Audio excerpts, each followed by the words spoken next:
Mirë se vini në Ditarin e orës 13, pas pak do të ndiqni. Prokuroria e Durrësit, Tiranës dhe Krujës nisin zyrtarisht hetimet pas tërmetit të 26 nëntorit që solli 51 viktima. Veprat penale për të cilat do të hetohet janë shpërdorimi detyrës dhe ndërtimi pa leje. Presidenti Meta mblodhi në mëngjes Këshillin e Sigurisë Kombëtare, inkurajohet prokuroria të çojë përpara hetimet dhe të vendosë para përgjegjësisë penale të gjithë ata që do të rezultojnë përgjegjës për ndërtimet abuzive. Qeveria njofton se të premten do të ketë një bilans të detajuar për banesat që duhen shembur, ndërkohë kryeministri Rama thotë se ndërtuesit që nuk duan të shkojnë në burg të marrin përsipër koston financiare për riparimin e ndërtesave të ngritura prej tyre e që kanë shfaqur probleme. Të nderuar shikues, ju përshëndes, ritakohemi në këtë transmetim të drejt për drejt, pas pak do të keni mundësi të merrni informacionet e minutave të fundit, të cilat vijnë kryesisht nga vendi si këto në vijim.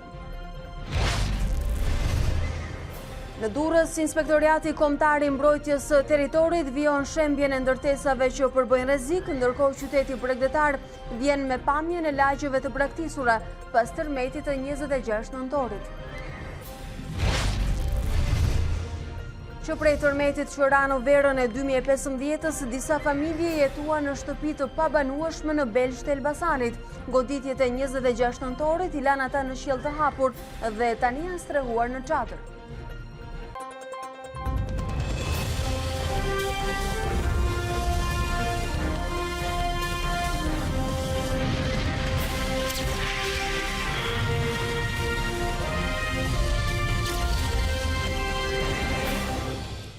Prokuroria e Durrësit, Tiranës dhe Krujës nisin zyrtarisht hetimet pas tërmetit të 26 nëntorit që solli 51 viktima. Hetimet kanë nisur kryesisht për veprat penale, shpërdorim detyre dhe ndërtim pa leje. Një hetim është për godinat e shembura që lanë pas viktima në rënoja. Hetimi i dytë po kryhet për 200 ndërtesa të dëmtuara në Durrës, ndërsa hetimi i tretë është për qindra godina të tjera të dëmtuara në Tiranë.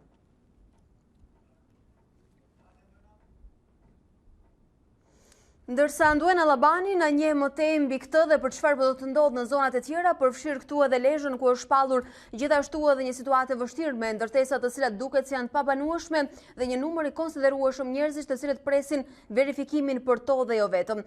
Anduena, çfarë mund të themi për situatën aktuale dhe hetimet që pritet të nisin të paktën në 3 prej qarqeve të vendit?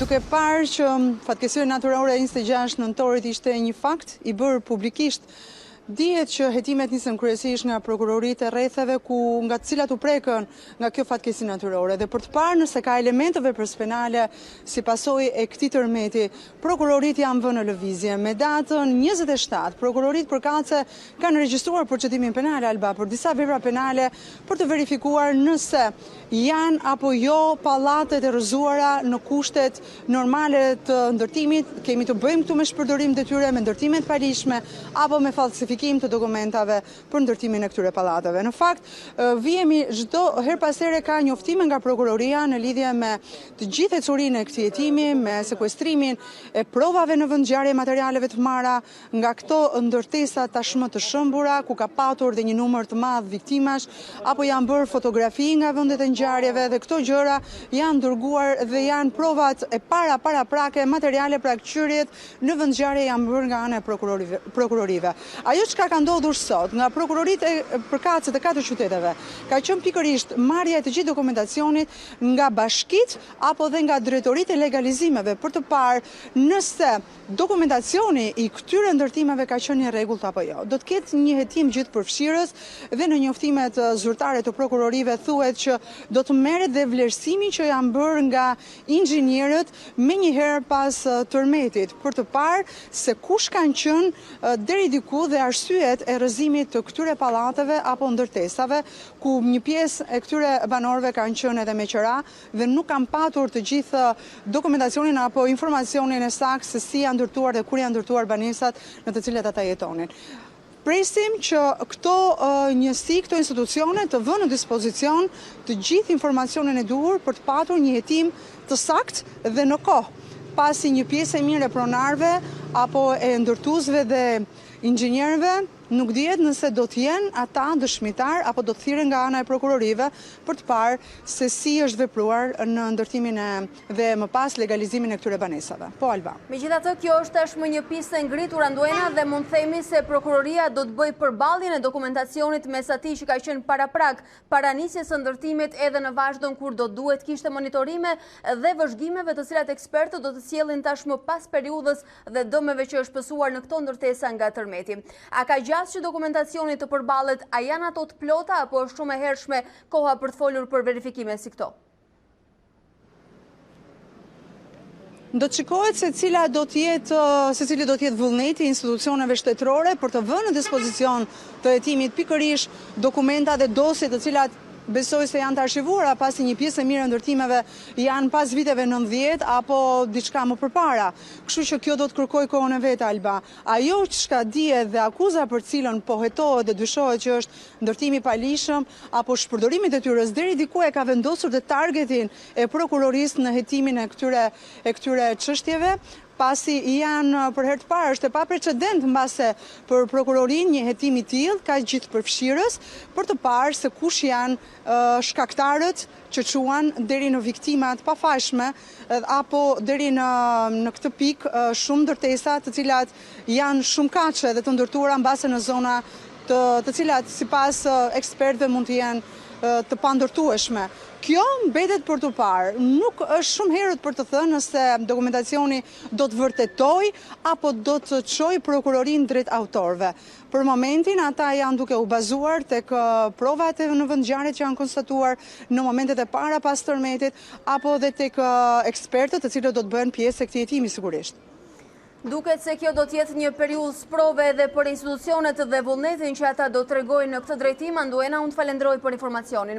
Ndërkohë, komunikimi i radhës i drejt për drejt do të jetë në Durrës, sërish me kolegen Elitiona Doko, e cila ndodhet në afërsi të pallatit 11 katësh, gjithashtu i rrezikuar nga shembjet e tërmetit të padiskutueshme të cilat e kanë dëmtuar atë. Megjithatë, grupet tashmë po bëjnë verifikimin nëse ai do të jetë në listën e ndërtesave të cilat do duhet të shemben në orët në vijim. Elitiona, cilat janë të rejat nga ky dhe jo vetëm sepse duket se një pjesë e konsiderueshme e Durrësit tashmë është në verifikime sipër. Atëherë nga konstatimi dhe akt ekspertiza paraprake e kryer nga grupet franceze dhe ato zvicerane të ndodhura këtu në këtë objekt 11 katësh, por njëkohësisht edhe nga përfaqësues të Institutit të Ndërtimit në vendin tonë, nga përgjigjja e tyre ka qenë që ky pallat nuk rrezikon të shembet, pra nuk është në pjesë e listës së objekteve që do të shemben në vijim, pasi sipas tyre, pavarësisht dëmtimeve të marra në pothuajse të gjithë strukturën e tij të jashtme, por edhe në 3 kolonat që ata i kanë klasifikuar dhe i kanë gjyrosur me të kuqe, nuk janë rrezik që ky objekt të shembet apo të ketë dëmtime serioze në strukturën e tij. Fakti që sipas argumentit të tyre, fakti që i kanë rrethuar me të kuqe 3 prej kolonave të këtij objekti është pikërisht arsye që këto 3 kolona i kanë dëmtime të pjesshme, por pa rrezikuar strukturën qëndruese të këtij objekti. Sipas përfaqësuesve të cilët po komunikonin edhe me qytetarët apo banorët e këtij objekti, ata kanë siguruar që deri në një moment të dytë ky objekt është i pabanueshëm dhe nuk duhet hyjnë brenda saj personat deri në riparimin e dëmtimeve të kryera të psuara në fasadën e tij të jashtme, pasi rrezikon jetën e qytetarëve.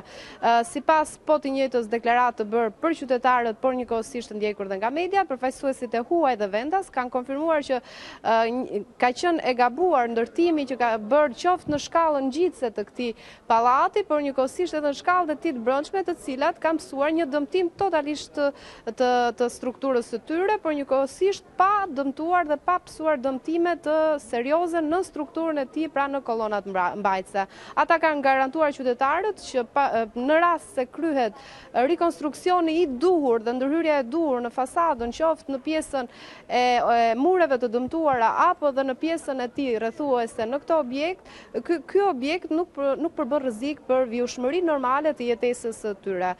Gjithsesi, qytetarët dhe banorët e këtij pallati janë treguar skeptik lidhur me vendimin dhe me verdiktin e tyre, por që gjithsesi jo është dashur që ta pranojnë, pasi ky është akt ekspertimi i deritanishëm që do të dorëzohet edhe në Bashkinë e Durrësit dhe natyrisht do të komunikohet edhe zyrtarisht të gjithë banorëve të këtij pallati. Pra ka qenë një komunikim paraprak i vetë përfaqësuesve të huaj dhe vendas, ekspertë të fushës, të cilët në nënkërshërinë e banorëve të cilët kanë disa ditë që presin një përgjigje se çfarë do të ndodhi me banesat e tyre në këtë objekt, këta të fundit u kanë konfirmuar që dëmtimet e psuara nuk janë serioze dhe nuk dëmtojnë dhe nuk prekin strukturën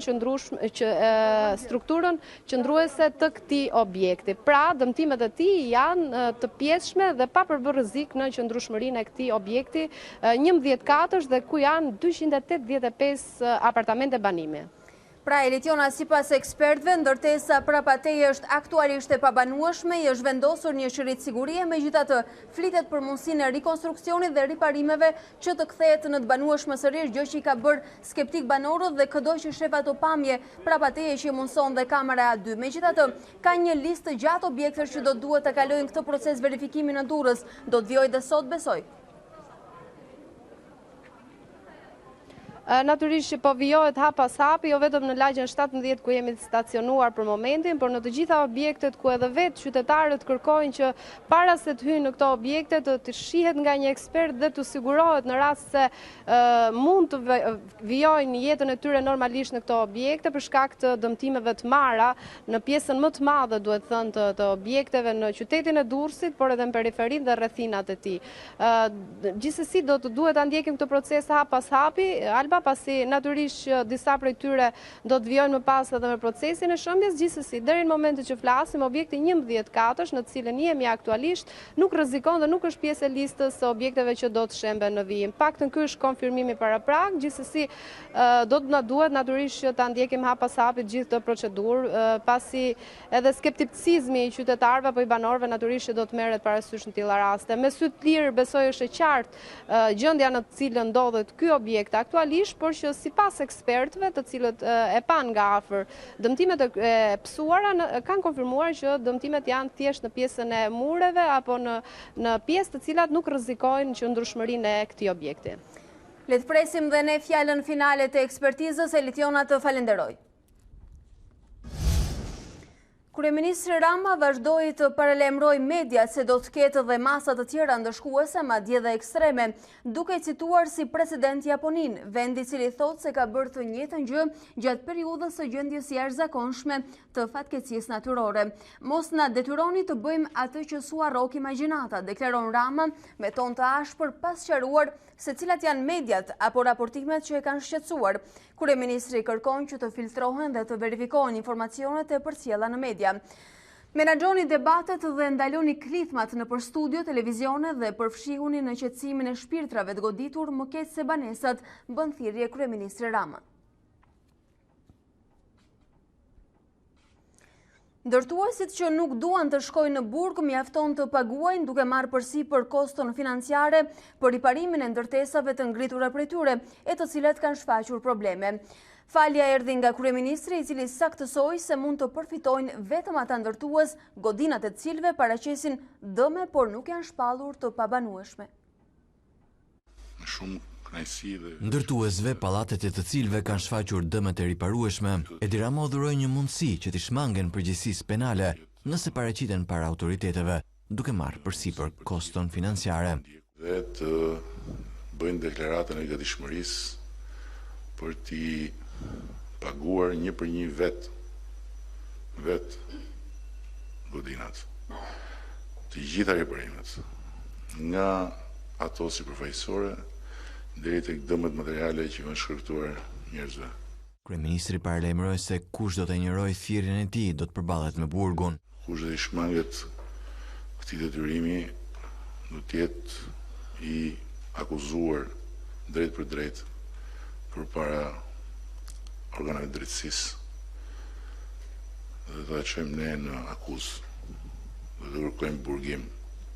Sipas Ramës, 99% të ndërtimeve të reja të pas viteve 90 i kanë rezistuar më së miri tërmetit. Pjesa tjetër, ajo pjesa shumë e vogël, është në 99% të rasteve abuzivizëm nga individ, jo nga kompani, individ që kanë ndërtuar shto ujë, shto mjell, dhe në 1% të vogël nga kompani që kanë abuzuar me vetë lejen. Të gjithë ata që po strehojnë në hotele pas vitit të ri do të kalojnë në apartamente me qerat paguara nga shteti, tha Rama, ndërsa nënvizoi se procesi i rindërtimit do të marrë kohë. Natyrisht do zgjasi. Mund zgjasi 1 vit, mund zgjasi 2 vjet, mund zgjasi 3 vjet për disa kthimi por unë mendoj që ne brenda 2020-s do të kemi dhënë gjithë perspektivën shumë të qartë dhe të gjithë do të jenë sistemuar. Rama njoftoi se të premten profesorësit e grupeve të inspektimit të godinave do të paraqisin për publikun tipologji të ndryshme të dëmtimeve që qytetarët të mund të bëjnë krahasimin me situatën në banesat e tyre. Presidenti i Republikës Ilir Meta thirrri mëngjesin e kësaj të hënë mbledhjen e Këshillit të Sigurisë Kombëtare, ku diskutua për situatën e krijuar nga tërmeti shkatrues i 26 nëntorit. Mbledhja e Këshillit të Sigurisë Kombëtare u zhvillua në presidencë me dyert të mbyllura, ku pjesëmarrës ishin kryeministri, kryeparlamentari, kryeprokuroria, kreu i emergjencave civile dhe të tjerë drejtues të institucioneve më të rëndësishme në vend. Pas mbledhjes, presidenti Meta inkurajoi prokurorinë të çojë para hetimit dhe të vendosë para përgjegjësisë penale të gjithë ata që do të rezultojnë përgjegjës për ndërtimet abuzive. Sot në mbledhjen e Këshillit të Sigurisë Kombëtare diskutuam për një bashkëveprim dhe koordinim më të ngushtë midis të gjitha institucioneve për përballimin e emergjencës deri në rivendosjen e normalitetit të plot. E mbështetën prokurorinë të çojë përpara hetimet dhe të vendosë para përgjegjësisë penale të gjithë ata që do të rezultojnë përgjegjës, të sigurojnë burimet e brendshme dhe mbështetjen e dur ndërkombëtare për tejkalimin e pasojave të rënda të këtij tërmeti të tmerrshëm, shkruan presidenti Meta. Bashkimi Evropian do të asistojë e ndihmojë Shqipërinë edhe në 2 fazat e radhës post tërmetit, vlerësimit të dëmeve dhe më pas ringritjen e Shqipërisë. Drejtuesi i mekanizmit të mbrojtjes civile që po asiston punën në terren, tha se shqiptarët presin një përgjigje nëse do të kthehen apo jo në shtëpitë e tyre. Ndërsa ministra Xhaçka pranoi se pa ndihmën e partnerëve do të kishte një bilanc edhe më tragjik nga tërmeti i 26 nëntorit. Më 31 korrik, kur i përgjigjej presidentit Meta për përballimin e një tërmeti të mundshëm që mund të trondiste vendin ton, ministra e mbrojtjes Olta Xhaçka mendonte se emergjencat civile ishin gati për të përballuar një situatë të tillë. Por sot Xhaçka tha se po të mos kishim ndihmën e partnerëve ndërkombëtar, bilanci viktimave do të ishte edhe më i rëndë. Një ngjarje atyre për masave do të kishte qenë shumë e vështirë për të përballuar vetëm edhe nga vende më të fortë edhe më të zhvilluar se sa ne. Dhe do të kishim pasur më shumë jetë të humbura, po të mos kishte qenë për ndihmën e menjëhershme që morëm, me ekspertë që punuan me aq heroizëm, me aq përkushtim, në kushte aq të rrezikshme për të shpëtuar jetë. We have now moved to a second phase. Pas asistencës që dham që prej të martës pas tërmetit, tani kemi kaluar në fazën e dytë të përgjigjes dhe asistencës son, vlerësimin e dëmeve post tërmetit.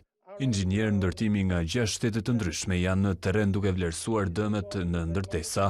Kjo vijon në Durrës, me prioritet janë shkollat, spitalet dhe infrastruktura. Kjo fazë do të zgjas disa ditë. Në një fazë të tretë, ne do të shohim se si Bashkimi Evropian do të ndihmojë Shqipërinë për të ringritur, për të rindërtuar në një perspektivë afatmesme dhe afatgjatë. Kjo fazë do të nisë të njëjtën me vizitën e komisionerit ton të ri të menaxhimit të krizave.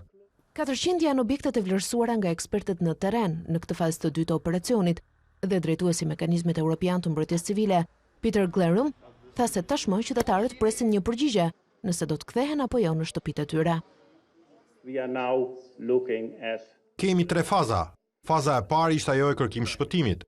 Në fazën e dytë tani kemi nisur vlerësimin e dëmeve. Duhet të themi shqiptarëve nëse mund të kthehen të qetë në shtëpitë e tyre, apo nëse në disa raste ato duhet të shemben.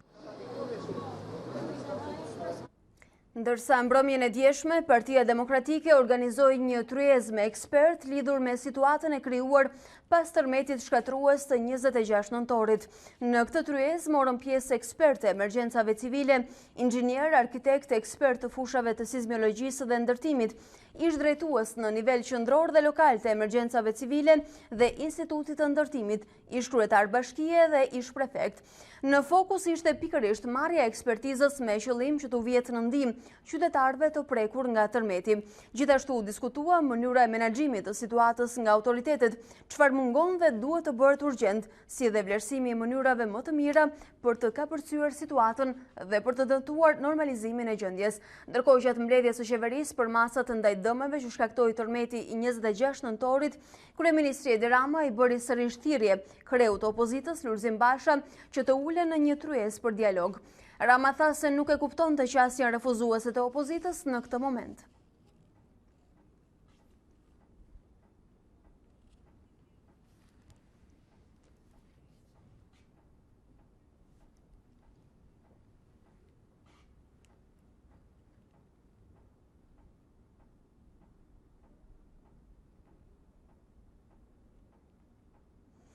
Ndërkohë, vetëm pak minuta më parë, zëvendës ministri Artan Shkreli pati një komunikim me gazetaren tonë Elona Gjylmi nga Durrësi, i ndjekim. Ja, urdhoni. Ju si televizione duhet shkoni në përpallatet para 90-s të verifikoni ndërhyrjet që janë bërë katë e parë, që janë ndërtuar lokale.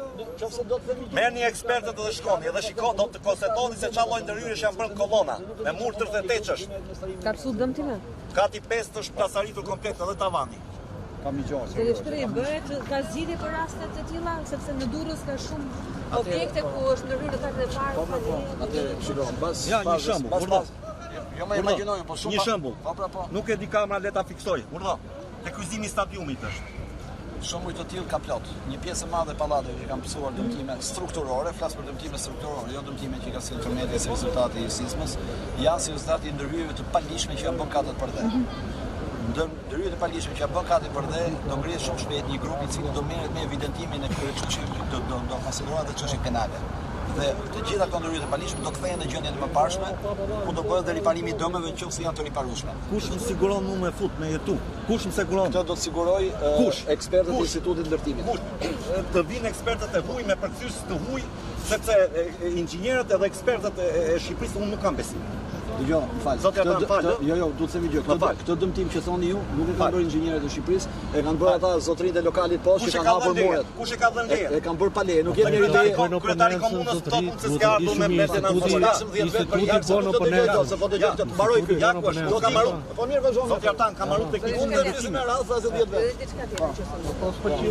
Përveç rasteve të tilla, duhet mbajnë përgjegjësi dhe drejtuesit e pushtetit vendor që kanë dhënë leje shfrytëzimi për objekte që kanë rezultuar problematik. Nëse lejet e shfrytëzimit janë dhënë pa certifikatën e konstruktorit, që të thotë inxhinieri strukturist i cili firmon se struktura mban, do mbajnë përgjegjësi direkte. Po vetë konstruktor Në qoftë se konstruktorët kanë certifikuar hapjet e mureve strukturore, të cilat kanë dhënë probleme duke ulur nivelin e reagimit sismik të godinës, do bëjnë përgjegjësi individuale. Do filloj një hetim për këto objekte. Sa po të mbaroj faza emergjencës, do mund gjithmonë hetimi ndodh mbasi ke zgjidhur problemet kryesore. Deri para 2 ditëve nxirreshin njerëzit nga rënojat. Mbas 2 ditëve fillon vlerësimi i dëmeve nga pikpamja strukturore, pra kush do futet në shtëpi dhe kush do rri jashtë. Mbas kësaj fillon vlerësimi ekonomik nga njëra anë dhe hetimi pasojë nga ana tjetër. Drejtuesit e bashkive që kanë dhënë leje në toka që si po rezultojnë nuk kanë qenë të shtatshme për ndërtim. Kjo varet nga studimi gjeologjik, domethënë një inxhinier i përgjegjshëm para se të fillojë llogaritjet konstruktive për objektin, duhet kërkojë studimi gjeologjik tokës. Ka raste që janë bërë projekte pa studim gjeologjik mirëfill. Dhe bashkia e ka pasur këtë informacion që janë bërë të tilla? Nuk e di, këto duhen pa rast pas rasti dhe do shihen rast pas rasti. Mund të kemi ndonjë kryebashkiak në Po nuk e di më se jam unë që e certifikoj këtë. Domethënë grupi i cili do merret me hetimin e vlefshmërisë së projektit do nxjerrë përgjegjësinë, se çdo projekt që është rënuar ka një përgjegjës. Faleminderit. Më fal.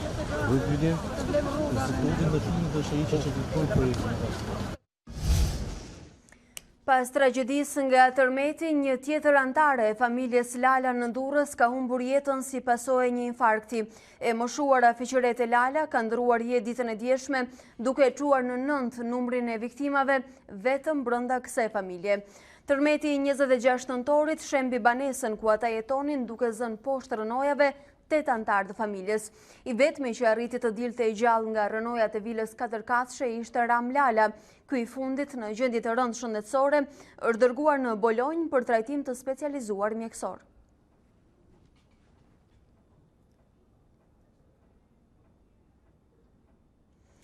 Lagjet bosh në Durrës janë dëshmi e eksodit të qytetarëve pas tërmetit të fuqishëm të 26 nëntorit.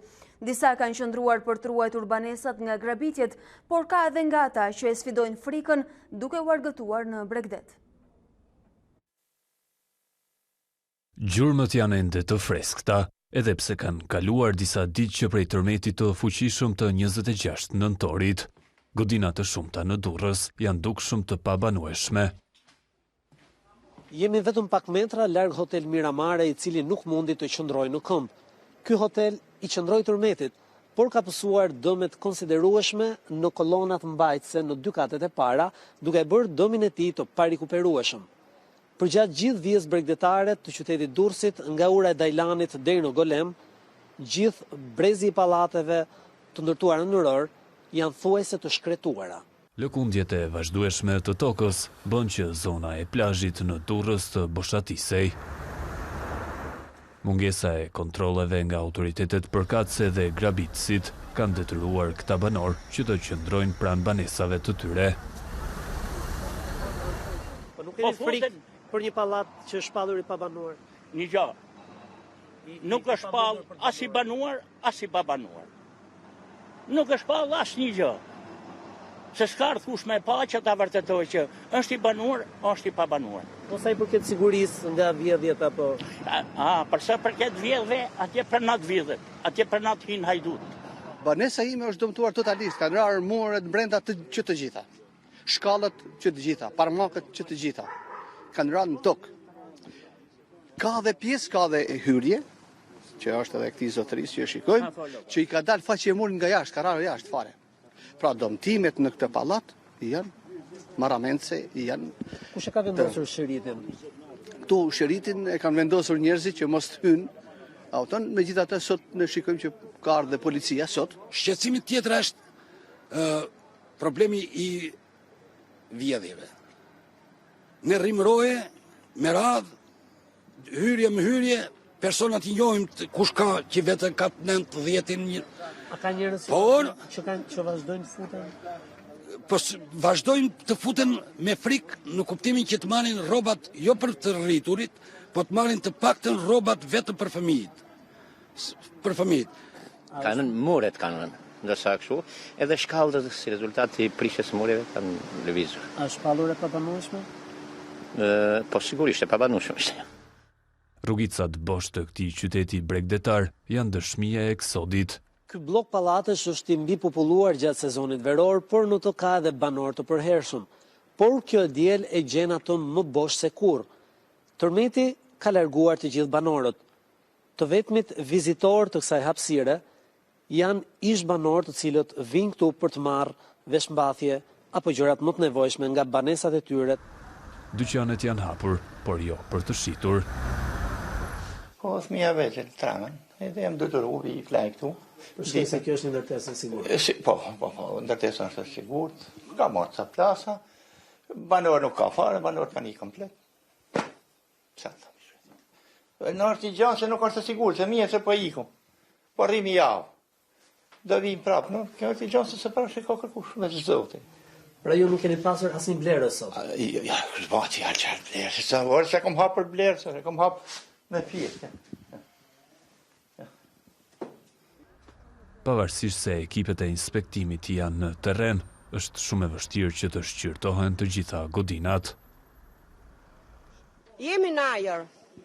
Të paktën të vinë inxhinier, krye-inxhinier dhe të thonë kjo bën, kjo s'bën. Ta marrin vesh dhe ne. As ndërtuesi i pallatit këtu, as do me ditë fare.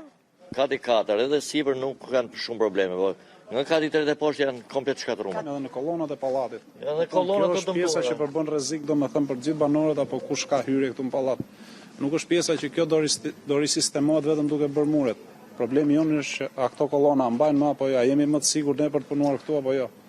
Në Durrës ka edhe nga ata që sfidojnë frikën duke përdorur shpresën dhe përfitojnë nga kjo e diel me temperatura të ngrohta për shëtitje në Bregdet. E rëndësishmja është që jemi mirë vetë. Sot keni dalë për të relaksoheni. Shoqërisat është koha e mirë. Ta shfrytëzojmë.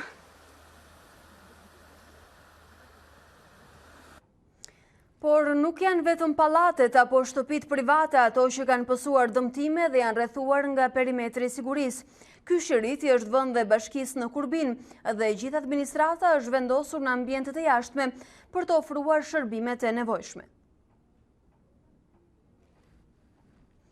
Nga ana tjetër, rreth 500 banor në kombinat janë urdhëruar të braktisin banesat e tyre dhe kjo për shkak të pasigurisë dhe dëmtimeve nga tërmeti. Ata ankohen se nuk kanë marrë asnjë zgjidhje për strehim deri tani, ndërkohë që sot bashkia vendosi ta kthejë palestrën e shkollës Betim Muço në qendër sociale.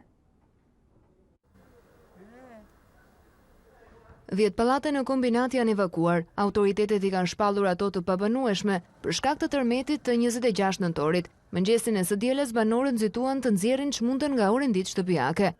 I kemi rregulluar. Problemi tyre është i përbashkët, duan një xhatim mbi krye. S'kam fajta se na kanë thënë gjithë policia të gjithë mos. Po i kaloni netët? Neve kush na marrin? Tash nuk e di ku të shkojmë, ku të streho. Është zëvendës ministre e Brendshme zonja Rovena Voda në një deklaratë për mediat nga Bashkia e Durrësit. U miratuan nga Këshilli i Ministrave paketat e ndihmës për familjet e 51 viktimave të tërmetit të 26 nëntorit, që përfshin strehimin e menjëhershëm të familjarëve, pensione speciale, si dhe mbulimin e shpenzimeve për ceremonit mortore. Janë kontaktuar familjet e 51 viktimave të tërmetit të 26 nëntorit për të diskutuar me ta hapat konkret për strehimin e tyre të menjëhershëm dhe fillimin e procedurave për marrjen e pensioneve speciale. Vazhduan të funksionojnë shtabet e emergjencës në Tiranë, Durrës dhe Lezhë, të cilat menaxhojnë të gjitha aspektet e punës për adresimin e pasojave afatshkurtra dhe afatmesme të tërmetit. Vijojnë të marrin ndihmë mjekësore 29 persona, nga të cilët 22 në spitalin e traumës, 4 në spitalin e Durrësit dhe 3 të tjerë të transferuar jashtë vendit për kurim. Numri i qytetarëve të strehuar në struktura hoteliere në Durrës, Shëngjin dhe Kavaj ka arritur në 2633. U liruan 4 palestra në Durrës pas verifikimeve të bëra me njësitë administrative. Banorët që janë bërë të pastre nga tërmeti u sistemuan në strukturat hoteliere. Në terren vijon me intensitet puna për inspektimin e të gjitha dëmeve në banesa nga ekipet vendase dhe ndërkombëtare në të gjitha qarqet e prekura. Në Tiranë janë ngritur 27 grupe vlerësimi. Në Durrës, grupi i ekspertëve të vlerësimit të banesave përbëhet nga 70 ekspert inxhinier, nga të cilët 50 inxhinier janë të huaj. Në Kamëz janë 4 grupe pune në terren, në zonën e Bathorës dhe atë të Paskuqanit nga 3 grupe pune secila. Në Rogozhin veprojnë 5 grupe verifikimi, ndërkohë që vazhdon inspektimi në terren edhe në të gjitha zonat e tjera të prekura si Kruja, Laçi, Lezhë, Shijaku apo Vora. Në qarkun e Tiranës, nëse do t'i referohemi të dhënave që kemi për momentin për sa i përket dëmtimeve në banesa, rezultojnë 2000 objekte të dëmtuara, nga të cilat 410 shtëpi private të pabanueshme. Sa i përket pallateve, 202 prej tyre të dëmtuar dhe 4 të pabanueshëm. Në qarkun Durrës është ngritur njësia e koordinimit për vlerësimin e dëmeve në koordinim me zëvendësministrin e infrastrukturës dhe energjisë, zotin Artan Shkreli. Ekipet të vlerësimit me ekspert kanë ardhur nga Greqia, Turqia, SBA, BE, Zvicra, Franca. Ekipet shqiptare përbëhen nga Instituti i Ndërtimit, Inxhinierët e Bashkisë Durrës, Fondi i Zhvillimit dhe Departamenti i Rrugëve, të cilët janë ndarë në ekipe në 11 njësitë administrative në Durrës. Grupet e inspektimit janë shpërndarë gjithashtu në Ishëm, Manës, Katundiri, Rashbull, rajonet 1, 2, 3, 4, 5, 6 dhe njësia administrative Sukth. Bilanci paraprak është përsa i përket inspektimeve, pra verifikimeve në terren. Përsa i përket bashkisë Durrës, e filloj me Durrësin, me qenë se dhe fokusi më i madh është pikërisht në këtë bashki që ka psuar edhe dëmet më të mëdha, është 100 deri sot në orën 8 të mëngjesit, pra mos harrojmë që janë të dhëna në përpunim dhe ne bashkë do të kemi një konferencë tjetër ku do të japim të updateuara këto të dhëna. Kemi 187 objekte të inspektuara. 86 prej tyre janë vlerësuar të pabanueshme dhe 4 prej tyre të vlerësuara për të prishur. Përsa i përket bashkisë Krujë, kemi 46 objekte të inspektuara, 5 të pabanueshme, asnjë për të prishur. Përsa i përket bashkisë Shijak, 45 objekte të inspektuara, 25 të rezultojnë të pabanueshme, asnjë për të prishur. Në rang qarku, pra flas për qarkun Durrës, janë inspektuar, flas të dhëna deri në orët e para të mëngjesit të ditës së sotme, janë 278 objekte. Vazhdon shëmbja e banesave të shkatruara nga tërmeti në bashkinë Durrës mbi bazën e vendimeve të Këshillit Bashkiak, sipas vlerësimit teknik zyrtar të ekspertëve. Deri më sot, ora 13:30, janë prishur 14 objekte të shkatruara. 7 objekte në qytetin e Fumanës dhe 7 objekte në qytetin e Durrësit. Aktualisht në Durrës vijon aksioni dhe po punohet në 8 objekte dhe në Thuman në 1 objekt. Pra, deri në përfundim, sigurisht të këtyre aksioneve, pra të IKMT-s, ne do t'ju informojmë sërish. Me grupet e vlerësimit në terren, raporti për dëmet materiale po përditësohet orë pasore, paraprakisht në rang kombëtar ekziston ky bilanc. Banesa të shëmbura 131, banesa të dëmtuara rënd 3811, banesa të dëmtuara let 3149, pallate të dëmtuar rënd 461, pallate të dëmtuar let 324, pallate të shpallur të pabanueshëm aktualisht pas verifikimit janë 20. Përsa i përket strehimit, akomodimi, e cila sigurisht ka qenë një sfidë për të gjitha shtabet e emergjencës të ngritura në këto 3 qarqe, unë ju informoj se vijon procesi i strehimit të dëmtuarve në hotele, qendra sociale dhe si pas të dhënave të deri tanishme janë në hotele aktualisht 1961 qytetarë, në çadra 964 qytetarë. Duhet kujtojmë se shumë nga të dëmtuarit, më lejoni ta theksoj këtë, kanë kërkuar vetë të qëndrojnë në çadra në zonat rurale për të asistuar dhe për të qëndruar pranë gjës së gjallë dhe baktisë. Në qendra sociale aktualisht kemi 867 qytetarë, në familje dhe të afërm kemi 2525 qytetarë. Më lejoni t'ju informoj gjithashtu që për të asistuar të gjithë qytetarët, përsa i përket bashkisë të Durrësit, e theksoj edhe një herë, fokusi më i madh kanë qenë këtu sepse dhe dëmet dhe numri viktimave ka qenë më i madh.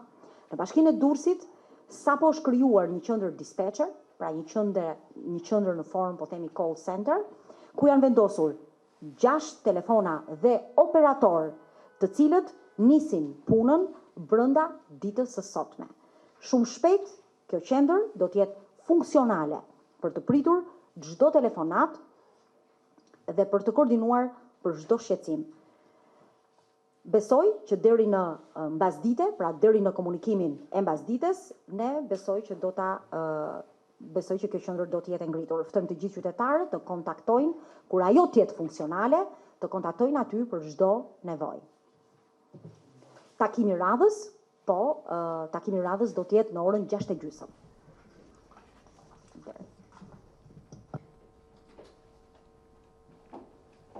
Ishte zëvendës ministre e brendshme zonja Rovena Voda, e cila foli nga Bashkia e Durrësit duke dhënë një konfigurim të shifrave për së strehuarit, nga ana tjetër edhe për verifikimin e objekteve dhe ato të cilat tashmë kanë nisur të shemben. Dhe sipas konfigurimit të dy këtyre momenteve, ndonse do të ketë të tjera komunikime gjatë ditës, janë pikërisht 14 objekte të cilat janë shembur deri në këtë moment, të tjera të cilat po verifikohen për ta vijuar më pas procesin kryesisht në qarkun e Durrësit.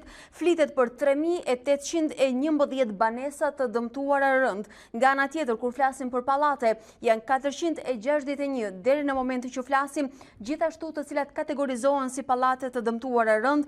Nga ana tjetër, pallate të pabanueshme janë shpallur 20 deri në këtë moment. Ndjekim një komunikim të drejtë për drejtë, zoti Basha në lagjen 7 në Durrës po e sheh nga afër situatën të qytetit të Durrësit. Faktikisht jemi në qendër të qytetit të Durrësit. Gjendja këtu është e mjerueshme. Rreth parë, shumica e banorëve nuk ka marrë asnjë lloj ndihme, siç i dëgjuat vetë një pjesë prej tyre dhe unë i dëgjova pothuajse të gjithë gjatë kohës që isha në lëvizjen lagje para se të mbrinit ju. E dyta, ka një pasiguri sepse njerëzit nuk e dinë mund të rinë apo s'mund të rinë brenda. Janë futur në disa prej banesave ku gjendja brenda është e mjerueshme, kanë rënë muret, ka shkatrim të rendive dhe banorët nuk kanë siguri do rrinë apo nuk do të rrinë dhe nëse nuk rrinë ku do të shkojnë. Disa prej banorëve thonë që është siguruar 1 apo 2 net strehim dhe pastaj janë nxjerr. Pra këtu mbizotron kaosi. Tani e rëndësishme është të kuptojmë që pas po mbushet java e ngjarjeve tragjike dhe prioritare është ndihma dhe ndihmesa ndaj këtyre njerëzve në nevojë. Ju çfarë masash jeni duke marrë ndërkohë që flasim? Një sekond, këtë po ju them. Prioritare është ndihma ndaj njerëzve në nevojë. Ne rreth parë mbështesim gjithçka, çdo masë që merret për të ndihmuar këta njerëz dhe po bëjmë çfarë të mundemi ne si opozit për të ndihmuar, kryesisht përmes vullnetarizmit tonë dhe të mbështetësve tanë. Tani është koha për veprime urgjente, konkrete dhe të mirë koordinuara. Siç e dini, mbrëm unë kam patur një takim me ekspertët, inxhinierët, specialistët më të mirë që Shqipëria ka, duke përfshirë disa prej drejtuesve të institucioneve kryesore, shkencore dhe akademike në vend. Nga ky takim kam mësuar se ne kemi të paktën 500 specialistë, kryesisht inxhinier, të gatshëm për të dhënë kontributin e tyre vullnetar. Nisur nga kjo dhe nisur nga gjendja që është alarmante, jo vetëm këtu në lagjen 7, po kudo në Shqipëri, kam ardhur nga Bupçi, ku situata është totalisht jashtë kontrollit. Propozoj një plan me 3 pika. Pika e parë, organizimi i këtyre 500 apo më shumë inxhinierëve në mënyrë vullnetare, siç janë ofruar nga qeveria, për të përshpejtuar procesin e vlerësimit të gjendjes banesave. Vlerësimi i gjendjes banesave ju jep siguri banorëve, ju jep qartësi dhe kjo pastaj kontribon edhe për qetësimin, të paktën mendor dhe shpirtëror në këtë fazë të dytë të traumës që po përjetojnë. Pra e para, pika e parë është organizimi i këtyre qindra inxhinierëve, të cilët ofrohen vullnetarisht për të përshpejtuar procesin e vlerësimit. E dyta, vlerësimi me urgjencë dhe ndarje në 2 kategoritë kryesore, të banueshme, të pabanueshme, në mënyrë që vetë banorët kenë një qartësi se çfarë do të bëjnë, do të vazhdojnë të mbeten aty apo do të kërkojnë një opsion tjetër. Dhe pika 3 e propozimit është të përdoren fuqitë që ka qeveria në gjendjen e fatkeqësisë natyrore për të anulluar afro $150 milion planifikuara për 10 oligark, thritën ata oligark, t'ju anullohen kontratat dhe këto $150 milion të destinohen urgjentisht për t'ju ardhur në ndihmë banorëve në nevojë. Ta mbaroj dhe mund të pyesni çfarë të dëshironi. Këto janë 3 pikat që propozojmë sot. I propozoj si kryetari i opozitës, si kryetari i Partisë Demokratike, ndërkohë ekspertët tanë po punojnë për t'i zhvilluar dhe më tej. Por dhe një herë, spari, le të përfitojmë nga kjo ofertë vullnetarizmi e inxhinierëve shqiptar për të shtuar grupet në terren. Problemi kryesor, ankthi kryesor është sepse askush nuk vjen t'i shohë dhe thotë këtu mund të rini, këtu s'mund të rini. Dhe kjo është çështje vlerësimi. Menjëherë, dhe këtë mund ta bëjë qeveria, s'mund ta bëjë askush tjetër. Këtë duhet ta bëjë shteti. Të merren këta 500 apo më shumë inxhinierë që janë vetë ofruar, të organizohen në grupe pune dhe të shtrihen në të gjithë zonën e dëmtuar. Së dyti, të bëhet urgjentisht vlerësimi, sipas ekspertëve me të cilët bashkëbisedova mbrëm, me angazhimin e këtyre 500 ekspertëve, të inxhinierëve mund të mbaroj brenda një kohë të shkurtër, dikush tha një javë, por maksimumi 10 ditë. Dhe streti të përdoren fuqitë e jashtëzakonshme që qeveria ka në kuadrin e fatkeqësisë natyrore për të anulluar kontratat e këtyre 10 oligarkëve, bëhet fjalë për një shumë të madhe, afro 140-150 milion dollar, planifikuara në buxhet. Këto para urgjentisht të destinohen për t'u ardhur në ndihmë familjeve në nevojë. Ky është plani me 3 pika, të cilin sot edhe publikisht po ja vëmë dispozicion qeverisë për ta zbatuar. Zoti Basha folët për një plan 3 pika, por në fakt kryeministri Edi Rama shpesh ju ka ftuar për një bashkëpunim që në fakt është për të mirën e popullit, për këto qytetarë që ju komunikuat vetëm pak minuta më parë. A do të ketë një bashkëpunim, a do të përgjigjeni ftesës së kryeministrit Edi Rama, zoti Basha? Gjendja tragjike e këtyre njerëzve kërkon ndihmë konkrete. Për këtë është dhe bashkëpunimi. Nuk kërkon poza as teatr, kërkon angazhim konkret. Prandaj, në emër të opozitës, po e përsëris, mbështesim çdo përpjekje që ju vjen në ndihmë këtyre njerëzve në nevojë, dhe nga ana tjetër po bëjmë çfarë kemi ne në dorë si opozitë për t'i ndihmuar, përmes vullnetarizmit dhe përmes mbështetësve tanë. Tani nuk është koha as për shfaqje, as për fotografi, as për teatr. Më lejoni ta mbaroj. Sa po ju a thash, po ja them për herë të katërt. Ju dhe dëgjuesve tuaj, mbështesim çdo përpjekje për t'u ardhur në ndihmë këtyre njerëzve. Këta njerëz kanë nevojë për ndihmë dhe ne mbështesim, Partia Demokratike, Opozita Bashkuar, mbështet çdo përpjekje të qeverisë dhe çdo kujt tjetër për t'u ardhur në ndihmë këtyre njerëzve. 1, 2, po bëjmë dhe do vazhdojmë të bëjmë çfarë kemi ne në dorë për të ndihmuar, përmes vullnetarizmit ton dhe të mbështetësve tanë. Edhe një herë po ju them, nuk është koha tani për foto dhe për shfaqje. Tani është koha për veprime të mirë koordinuara, urgjente, që të vlerësohet gjendja banesave, që të sigurohen njerëzit dhe pastaj pra t'ju garantohet siguria tyre dhe pastaj t'ju garantohet strehimi. Dhe në funksion të kësaj është plani ynë 3 pikësh. Të përdorim kapacitetet më të mira që kemi, këta 500 apo më shumë inxhinierë, në mënyrë vullnetare po i ofrojnë këto kapacitete, por thirrja ime ndaj kryeministrit, ndaj qeverisë, ndaj grupit që koordinon emergjencën është menjëherë ta zgjeroj grupin e punës që merret me vlerësimin e banesave, se me 500 më shumë do të thotë që mund veprohet më shpejt në terren, e para kjo.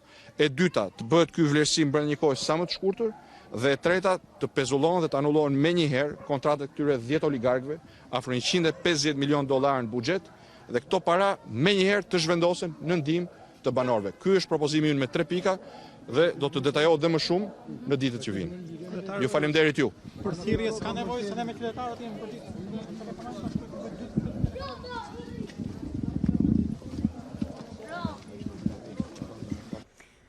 Ndërkohë në këto momente ishte kryetari i Partisë Demokratike i cili ka zbritur në terren dhe sipas tij opozita jashtëparlamentare ka mundësi të japë vetëm një propozim për momentin me 3 pika që do të vijë më i detajuar në ditët në vijim.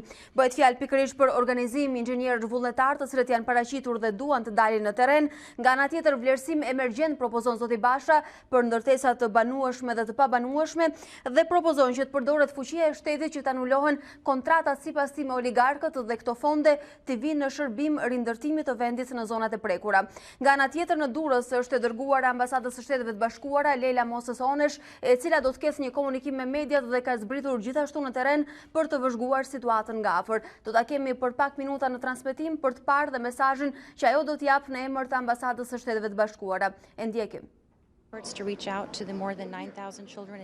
Gjithashtu do të mbështesim UNICEF-in në këtë mbështetje që ata do të ofrojnë të paktën 9.000 fëmijëve. And we also have a team of structural engineers who will be contributing to the international effort to assess kemi dhe një ekip the structures here to make sure they are habitable and safe for the Albanian people. Janë të banueshme po dhe të sigurta për popullin shqiptar. Lejon të bëj një tjetër pyetje.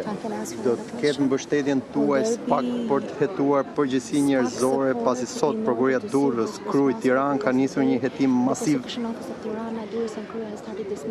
I don't have any specific information at this time as to the files that will be transferred to SPAC, but we support SPAC 100% and will be behind every effort to support rule of law here in Albania. Faleminderit. Faleminderit.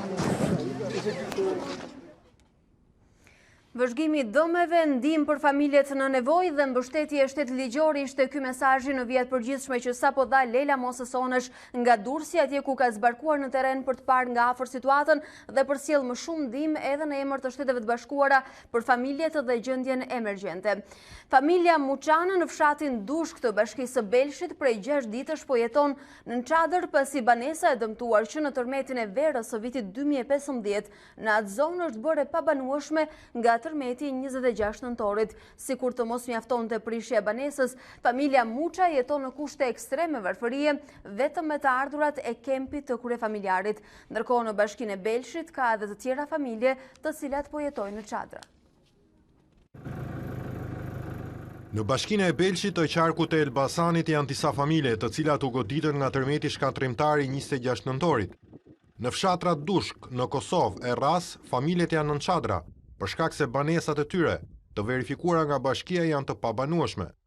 Kamera 2 CNN ka vizituar familjen Muça me 5 antar, e cila jeton në Dushk, ku situata paraqitet e rënduar, pasi Natasha tregon se tërmeti vitit 2015 u dëmtoi shumë banesën, edhe pse u premtua dëmshpërlim nga qeveria në atë kohë, asgjë nuk u bë, dhe tani banesa e tyre është krejtësisht e pabanueshme. Sikur të mos mjaftonte kjo, në këtë familje kryefamiljari është i sëmur dhe familja ka vetëm të ardhurat e kempit të tij. Juaj nga 2015 ka marrë dëmtime? Po, i ka rënë komplete, jo pjesa e tavan me raç. Po, i ka rënë komplete. Kurse pjesa tjetër këtu dhe muret që janë hapur tani. Në atë kohë, a erdhi dikush? Jo. Ta rregullonte, ta shifte, ta... Hiç. Asnjë. Merë. S'kishim më të veni. Sot mi dishin gjumë, ngrita me herë këta mami më rëdhifim, të dalim jashtë. Të shëni qikë mami sa të pushoj tërmeti. Po pushoj shpit neta pak ka të në fëmitëra me fletë, kurse ne neta më nuk kushtim më për të fletë. Dersa u gëllë i të thash mami, dini jashtë tani se po u lëkun të shumë një më ditën kërcet, kurse në atër ku do veni. Mirë të ngoca dhe dole me lëzët të komshia. Një apel me lot në sy e ka edhe vetë kryefamiljari. Unë nuk kam aftësi fizike që t'i ndërtoj.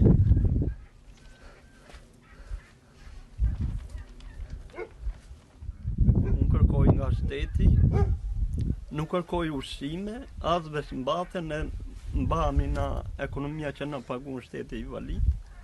Kërkoj vetëm ndërtoj sa do pak në hedhon për t'jetu, për të vletë. Vjen keq për fëmijët se kanë ndeqë. Vetë të kanë do të musi. Tashmëdimri që ka trokitur po e bën akoma dhe më të vështirë jetesën e kësaj familje, e cila edhe pa dëmet e tërmetit, ishte mjaft e vështirë për t'u përballuar. Fëmijët e akomoduar në hotelet e Pogradecit duket si janë rikthyer normalitetit. Aktivitetet e shumta, lojrat si dhe trajtimi me psikolog ka bërë që gjendja emocionale e tyre të përmirësohet ndjeshëm, krahasuar kjo me ditët e para të mbërritjes së tyre. Autoritetet lokale premtojnë se trajtimi do të vazhdojë për sa kohë do të jenë të akomoduar në hotelet e qytetit liqenor. Disa dhjetra fëmijë nga Durrësi dhe Tirana së bashku me familjet e tyre pas lëkundjeve të dhunshme të tokës së 26 nëntorit janë akomoduar në qytetin e Pogradecit. Pas akomodimit të tyre, autoritetet lokale i kanë kushtuar një vëmendje të veçantë fëmijëve. Psikologët e qytetit të Pogradecit, animatorët dhe qendra kulturore kanë organizuar aktivitete të ndryshme me fëmijët në mënyrë që ata të kalojnë sa më shpejt pasojat e përjetimit të tërmetit dhe të kthehen në normalitet. Dhe me sa duket kjo gjë pa arrihet më së miri, pasi përveç psikologëve, janë edhe vetë fëmijët që pohojnë këtë gjë për mikrofonin e A2 CNN. Më mirë. Si e kaloni kohën? Çfarë bëni gjatë ditës? Vizatojmë, vëmë xhiro. Dhe ja. A je kënaqur? Jeni Po. qetë tani? Po. Po këtu si ndjeni? Jeni më të qetë? Po, më të qetë, më rahat, dalim bim xhiro, jemi më të qetë. Po tani këtu si jeni qetë, si e kalon kohën? Shumë mirë, duke gjuajtur me gurat e liçenit, duke luajtur. Gjendja le të themi që është paksa më e qetë, megjithatë ka dhe nga ato familje të cilat e kanë përjetuar shumë këtë situatë dhe por gradualisht besoj që gjithçka do kaloj. Trajtimi i fëmijëve, por edhe familjarëve të tyre që kanë shfaqur probleme me gjendjen emocionale, do të vazhdojë përgjatë gjithë kohës që ata do të qëndrojnë në hotelet e Pogradecit. Dhe në fund të kësaj hapësire informative, ne rishohim zhvillimet kryesore.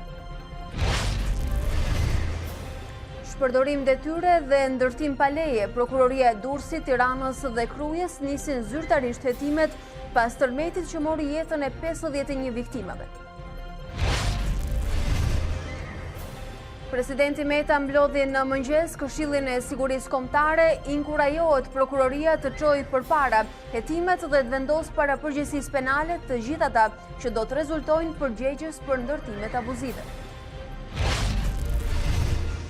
Kryeministri Rama thotë se ndërtuesit që nuk duan të shkojnë në burg të marrin përsipër koston financiare për riparimin e ndërtesave të ngritura prej tyre e që kanë shfaqur probleme. Në Durrës, Inspektoriati Kombëtar i Mbrojtjes së Territorit vion shembjen e ndërtesave që përbëjnë rrezik. Ndërkohë, qyteti bregdetar vjen me pamjen e lagjeve të braktisura pas tërmetit të 26 nëntorit. Që prej tërmetit që ra në verën e 2015-ës, disa familje jetuan në shtëpi të pabanueshme në Belsht të Elbasanit. Goditjet e 26 nëntorit i lanë ata në qiell të hapur dhe tani janë strehuar në çadra. Kjo ishte e gjitha e përgatitur për Ditari në orës 13. Unë ju falenderoj që në ndoqër të vazhdoni qëndroni me A2 CNN.